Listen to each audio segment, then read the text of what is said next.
ഇപ്പോൾ നമ്മൾ ഉണ്ടാക്കുന്നത് വറുത്തരച്ച കണ്ണൂർ സാമ്പാർ. പരിപ്പ് അരമണിക്കൂർ മുന്നേ കുതിർത്ത് കുക്കറിലിട്ട് ഏറ്റവും കൂടുതൽ വേവുള്ള കഷ്ണങ്ങളും ഇട്ട് 2-3 വിസിലടിച്ച് വെക്കുന്നു. ഇനി സാമ്പാറിനുള്ള പച്ചക്കറി വേവിക്കണം. ആദ്യമായി ക്യാരറ്റ് കഷ്ണങ്ങൾ തിളക്കുന്ന വെള്ളത്തിലേക്ക് മുറിച്ചിടുന്നു. പിന്നീട് പച്ചമുളക്, ഉള്ളി മുതലായവ യഥാക്രമം ഇടുന്നു. കുറച്ച് മഞ്ഞൾപ്പൊടിയും ഉപ്പുപൊടിയും ഇടുന്നു. അതിനുശേഷം നന്നായി ഒന്ന് ഇളക്കി കൊടുക്കുന്നു.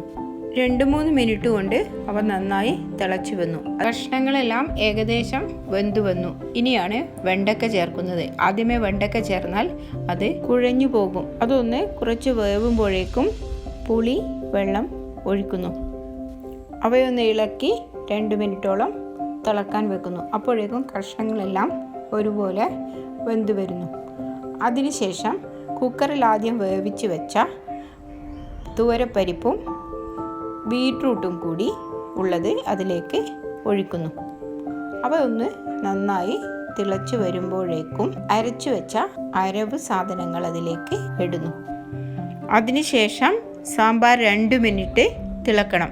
സാമ്പാർ അരവിന് ഉപയോഗിക്കുന്ന സാധനങ്ങൾ ഉലുവ, മല്ലിപ്പൊടി, തേങ്ങ, കരിവേപ്പില, ചുമന്നുള്ളി, വെളുത്തുള്ളി 2 അല്ലി മാത്രം, കുറച്ച് ജീരകം മുതലായവയാണ്.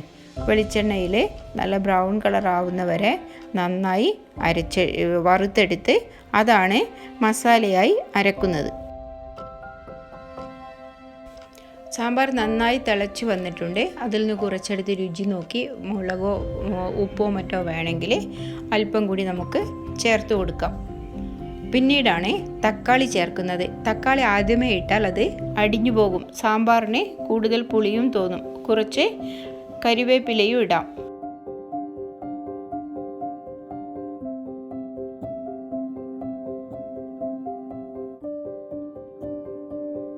അവസാനമായി കറിക്ക് വറുത്തിടുന്നു. ഒരു പാത്രത്തിൽ കുറച്ച് കരിവേപ്പിലയും കടുകും കുറച്ച് കായപ്പൊടിയും കൂടി വെളിച്ചെണ്ണയിൽ വറുത്തിടുന്നു.